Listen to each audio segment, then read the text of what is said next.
عزیز بھائیو،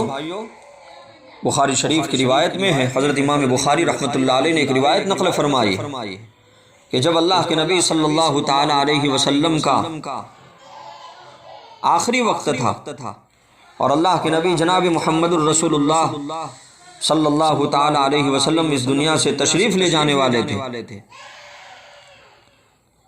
تو اللہ کے نبی جناب محمد الرسول اللہ صلی اللہ تعالی علیہ وسلم کی سب سے چہیتی اور سب سے لادلی اور پیاری بیٹی اور پیاری صاحبزادی، جنت کی عورتوں کی سردار حضرت فاطمہ رضی اللہ تعالی عنہا حاضر خدمت ہوئی۔ بخاری شریف میں ہے، اللہ کے نبی صلی اللہ تعالی علیہ وسلم کے بیماری کے زمانے میں آپ کی سب سے لادلی بیٹی حضرت فاطمہ رضی اللہ تعالی عنہا، جن کو آپ نے پہلے ہی اپنی وفات کی اور پھر اہل بیت میں سے اپنے خاندان میں سے سب سے پہلے ان کے انتقال کی خبر دی تھی، تو حضرت فاطمہ رضی اللہ تعالی عنہا اللہ کے نبی کے پاس تشریف لائی۔ جب اللہ کے نبی کا آخری وقت تھا، ہمارے نبی سخت تکلیف میں تھے، تو آپ کی شدید تکلیف اور سخت تکلیف کو دیکھ کر حضرت فاطمہ رضی اللہ تعالی عنہا نے فرمایا، وا کرب ابا، وا کرب ابا، ہائے میرے والد کی تکلیف، ہائے میرے والد کی تکلیف۔ تو اللہ کے نبی صلی اللہ تعالی علیہ وسلم نے فرمایا، بیٹی آج کے بعد پھر کبھی تمہارے باپ پر کوئی تکلیف نہیں ہوگی۔ پھر جب آپ کی وفات ہو گئی تو حضرت فاطمہ رضی اللہ تعالی عنہا آخری دیدار کے لیے تشریف لائی اور آپ کے جسد مبارک کے سامنے، آپ کے بدن مبارک کے سامنے کھڑے ہو کر ارشاد فرمایا، یا ابتا اجاب ربا دعا، ہائے میرے پیارے ابا جان جنہوں نے اپنے رب کی دعوت قبول کر لی، اجاب ربا دعا، یا ابتا من جنت الفردوس مأوا، ہائے میرے مشفق اور میرے عزیز والد جن کا ٹھکانہ جنت الفردوس ہے، یا ابتا الی جبرائیل ننعا، یا ابتاہ الی جبرائیل ننعا، اے میرے والد، اے میرے والد جن کی وفات پر ہم جبرائیل امین کے سامنے گریہ ازاری کر رہے ہیں، جن کے وفات کی خبر افسوس کے ساتھ ہم جبرائیل امین کو دیں گے۔ یہ حضرت فاطمہ الزہرا رضی اللہ تعالی عنہا نے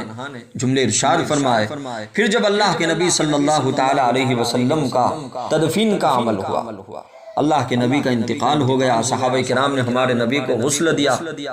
اور ہمارے نبی کو کفن مبارک پہنایا، پھر جنازے کی نماز لوگوں نے انفرادی طور پر پڑھی اور الگ الگ پڑھی، جس کا سلسلہ صبح سے چلتا رہا اور شام تک ختم ہوا۔ بدھ کی رات میں اللہ کے نبی کی تدفین ہو سکی اور اللہ کے نبی صلی اللہ تعالی علیہ وسلم کو اپنے حجرہ شریفہ میں صحابہ کرام نے اور مسلمانوں نے دفن کر دیا۔ علماء کرام نے لکھا ہے، بخاری شریف میں ہے کہ جب اللہ کے نبی صلی اللہ تعالی علیہ وسلم کو دفن کر دیا گیا تو حضرت فاطمہ الزہرا رضی اللہ تعالی عنہا نے شدت تأثر میں اور سخت افسوس کے عالم میں حضرت انس رضی اللہ تعالی عنہ سے فرمایا، یا انس اطابت انفسکم ان تحثوا علی رسول اللہ صلی اللہ تعالی علیہ وسلم التراب، علی رسول اللہ صلی اللہ تعالی علیہ وسلم التراب، میاں انس تم نے یہ کیسے گوارا کر لیا کہ تم حضرت صلی اللہ علیہ وسلم کے جسد اقدس پر، مبارک بدن پر اپنے ہاتھوں سے مٹی ڈالو؟ یہ مارے غم کے حضرت فاطمہ الزہرا رضی اللہ تعالی عنہ نے حضرت انس رضی اللہ تعالی عنہ سے فرمایا۔ روایت میں ہے حضرت انس رضی اللہ تعالی عنہ زبان حال سے جواب دے رہے تھے کہ واقعی دل تو نہیں چاہتا تھا، مگر حکم نبوی کی تعمیل میں جبراً یہ عمل انجام دینا پڑا۔ اللہ کے نبی کا حکم تھا یہ فاطمہ دل تو نہیں چاہ رہا تھا کہ میں محمد الرسول اللہ صلی اللہ تعالی علیہ وسلم کے جسد مبارک پر اور بدن مبارک پر مٹی ڈالوں اور اللہ کے نبی کو دفن کروں مٹی کے اندر، یہ دل تو نہیں چاہ رہا تھا، مگر آپ کے ابو نے اور محمد الرسول اللہ صلی اللہ تعالی علیہ وسلم نے حکم دیا تھا کہ جب میں مر جاؤں تو مجھے دفن کر دینا، اس لیے مجبوراً یہ عمل اللہ کے نبی کے حکم کو پورا کرنے کے لیے میں نے کیا۔ اور علماء نے یہ بھی لکھا ہے کہ بعض روایات میں یہ بھی ہے کہ اس کے بعد اب لوگوں نے اللہ کے نبی صلی اللہ تعالی علیہ وسلم کو دفن کر دیا حجرہ شریفہ کے اندر، روضہ اقدس کے اندر۔ علماء نے لکھا ہے کہ اس کے بعد حضرت فاطمہ الزہرا رضی اللہ تعالی عنہا نے قبر مبارک سے مٹی اٹھائی، قبر مبارک سے مٹی اٹھائی اور اس مٹی کو اپنی پیشانی پر رکھا اور اسے سونگا، پھر یہ اشعار پڑھے، اپنے والد محمد الرسول اللہ صلی اللہ تعالی علیہ وسلم کی قبر مبارک سے مٹی اٹھائی، مٹی کو پیشانی پر رکھا، اسے سونگا اور پھر یہ اشعار پڑھے۔ وہ اشعار میں آپ کے سامنے عرض کر رہا ہوں۔ ماذا علی من شم تربت احمد، ماذا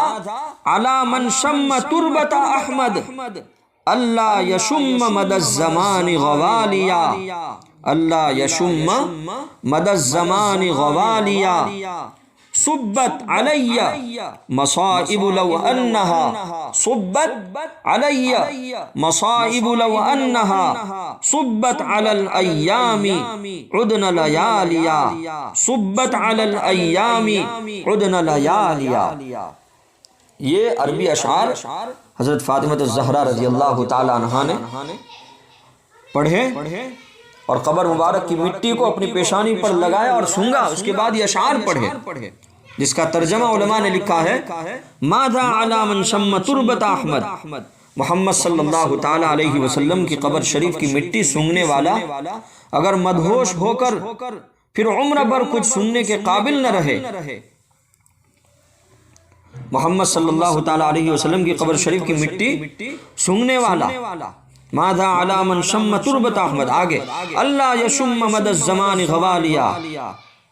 اگر مدہوش ہو کر پھر پوری زندگی کچھ سننے کے قابل نہ رہے تو اس میں حیرت اور تعجب کی بات نہیں ہے، اس میں حیرت اور تعجب کی بات نہیں ہے۔ آگے صبت علی مصائب لو انہا، کیونکہ اس حادثے سے، اللہ کے نبی کے انتقال سے میرے اوپر مصیبتوں کے وہ پہاڑ ٹوٹے ہیں، مصیبتوں کے وہ پہاڑ ٹوٹے ہیں۔ آگے صبت علی الایام عدن لیالیا، کیا ایسی مصیبت اگر دینوں پر نازل ہوتی، ایسی مصیبت اگر دینوں پر نازل ہوتی تو وہ اندھیری راتوں میں تبدیل ہو جاتے۔ ترجمہ پھر سے دیکھا جائے، محمد صلی اللہ تعالی علیہ وسلم کی قبر شریف کی مٹی سونگنے والا اگر مدہوش ہو کر پھر عمر بھر کچھ سونگنے کے قابل نہ رہے تو اس میں حیرت اور تعجب کی بات نہیں ہے، کیونکہ اس حادثے سے میرے اوپر مصیبتوں کے وہ پہاڑ ٹوٹے ہیں کہ ایسی مصیبت اگر دینوں پر نازل ہوتی تو وہ اندھیری راتوں میں تبدیل ہو جاتے۔ اللہ اکبر۔ عزیز بھائیو، مدینے والوں کا یہ معمول تھا، علماء کرام نے لکھا ہے کہ جب کسی مصیبت زدہ کو تسلی دینی ہوتی، دیکھتے تھے کہ سامنے والا مصیبت میں مبتلا ہے تو اسے اللہ کے نبی جناب محمد الرسول اللہ صلی اللہ تعالی علیہ وسلم کا حادثہ وفات یاد دلاتے اور اللہ کے نبی کے وفات کا منظر کھینچتے کہ دیکھو اللہ کے نبی کے وفات کے وقت، اللہ کے نبی اس دنیا سے پردہ فرمانے کے وقت لوگ کتنی تکلیف میں تھے اور کیسی مصیبت میں تھے۔ اس وقت حضرت ابوبکر صدیق رضی اللہ تعالیٰ عنہ نے لوگوں کو تسلی دی اور لوگوں کے ہوش ٹھکانے پر لگائے تو سامنے والا اگر کوئی مصیبت میں ہوتا تھا تو اللہ کے نبی کا جو حادثہ وفات تھا اس کو پیش کرتے کہ دیکھو اس سے بڑا حادثہ تھا وہ حادثہ، وہ دن کہ جس دن اللہ کے نبی صلی اللہ تعالی علیہ وسلم اس دنیا سے تشریف لے گئے۔ خیر، عزیز بھائیو، اللہ کے نبی صلی اللہ تعالی علیہ وسلم کا جس دن انتقال اور وصال ہوا، بڑا سنگین دن تھا اور بڑا غمگین دن تھا اور بڑی بے چینی والا دن تھا اور بڑا غمناک منظر تھا۔ اللہ تعالیٰ سے دعا کرتے ہیں کہ اللہ تعالیٰ میرے اور آپ کے آقا جناب محمد الرسول اللہ صلی اللہ تعالی علیہ وسلم کے درجات بلند فرمائے، اور پوری امت کی طرف سے میرے اور آپ کے آقا جناب محمد الرسول اللہ صلی اللہ تعالی علیہ وسلم کو بہترین بدلہ عطا فرمائے، اور اللہ کے نبی سے ہمیں سچا عشق بھی نصیب فرمائے اور مبارک طریقے کے مطابق زندگی گزارنے کی توفیق عطا فرمائے۔ آمین۔ وآخر دعوانا ان الحمد للہ رب